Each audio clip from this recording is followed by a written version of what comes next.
Masak gerus terong ceplos, lalape godhong kates. Halo dulur, kembali lagi di mini vlog Mbak Lili. Enak-enak ijek sak omah karo wong tua kuwi, nek masak iki yo bareng-bareng. Makku sing marut kambil, terus aku arek nyeplosi terong getir. Terong kaya ngene iki ning nggonmu jenenge terong apa ya, Lur? Nek ning nggonku leh ku ngarani iki terong getir, terong desa. Bentuke iki yo mirip karo terong lalap, tapi iki ki udu lalap. Terong kaya ngene iki paling cocok banget dimasak sayur gerus, apa maneh dek ditambahi tempe bosok karo godhong sojian.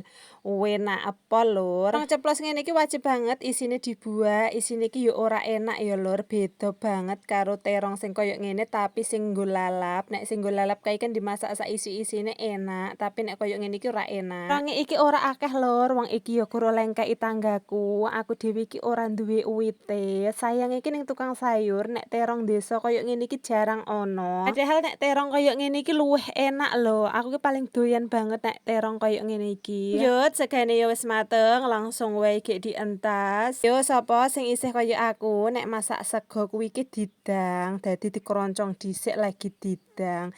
Jare lho, aku dhewe yo mbuh tenan mbuh ora, yo ora reti.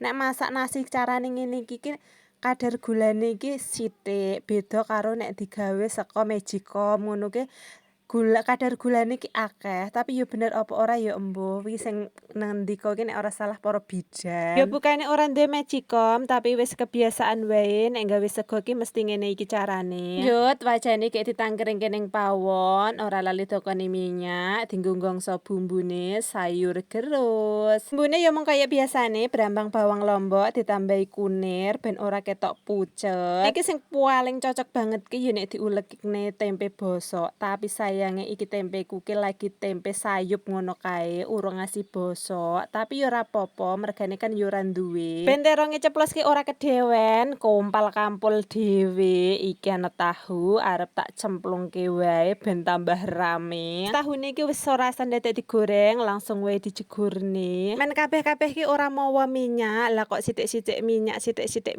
lah iki kok awake dhewe iki sekebak minyak. Lali teronge gek dijegurne men empuk, ditambahi permicinan ben tambah enak pol. Lali gek dirasakne kurang asin apa malah kasinen. Sing bojone seminggu lagi mules apa ngerti kasinen. Apa hubungane ya?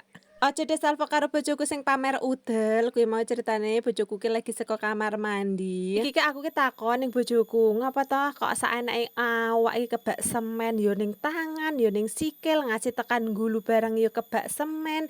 Lah janjane nyambute gawe ki piye?" Arep wis dijelasne ning bojoku, wong jenenge dhewe aku ki yo ora reti yo piye nyelai nyambut gawe, dadi aku yo ora pati paham. Yo eling-eling nek gur dadi kuli yo sing sabar, muga-muga diparingi rezeki lancar, awake sehat, ngono ki ya wis alhamdulillah. Ketok-ketok bocile anggere to bapake nek ngomah. Wis jantenan njaluk dipundak kaya ngono ki ya sing marahi ya sapa. Lanjut ning jangan gerusku mau, sayur iki ya wis mateng ya Lur. Langsung wae wis tak entas, gek terus arep tak nggo godhog-godhong kates dienggo lalapan, mari ngono tak tinggal ngetokne kerupuk nasi. Ceritane ndek wingi sore kan aku wis nggawe kerupuk nasi, dadi kur kari mepe. Reti-reti godhonge kates ya wis empuk, langsung wae dientas dadi siap dienggo sarapan.